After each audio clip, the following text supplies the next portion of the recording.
Is this a genuine technology leap or just a veteran brand trying to find its groove in the AI era? Either way, the stakes just hit the ceiling. And before we move on, I just want to say this: like, share, subscribe. It encourages us to keep you ahead of the curve. And now, if you're ready, let's dive in. India wants to be the global tech hub. IBM wants the talent. They're talking qubits, not just bits. Traditional computers work through problems step by step. Quantum machines approach them in a fundamentally different way, exploring many possibilities at once. The result, in theory, processing at speeds that make your current MacBook look like a calculator.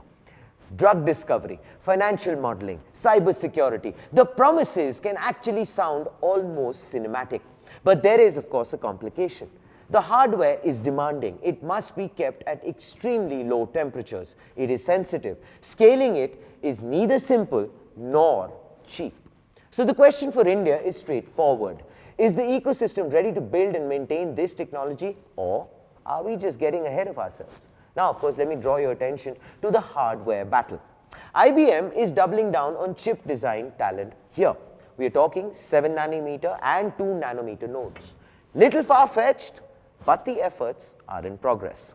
And in the world of semiconductors, smaller is deadlier.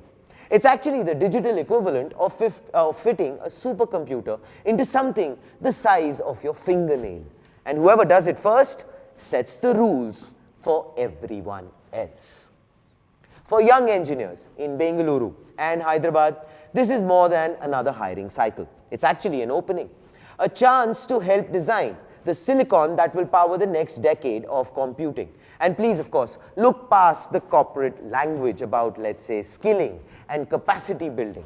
The stakes here are much larger than careers, because this is about technological independence, as the country that controls the design actually shapes the future. So what does this mean for you? New roles, advanced research, a foothold in technologies most countries are still trying to understand.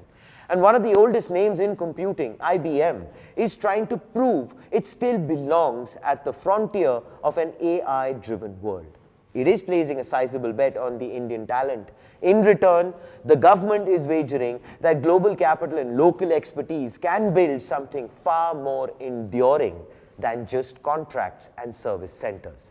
It is, in many ways, according to us, a partnership of necessity, ambitious, calculated, and not without risk. Will it create a genuine deep tech ecosystem, or simply a more sophisticated layer of outsourcing? The lines have been drawn and the machines are being switched on. Please do let us know what you think in the comments below. This, ladies and gentlemen, is Front Page by the AIM Network. Like, share, subscribe. And you know what to do. Yes, think AI, think AIM.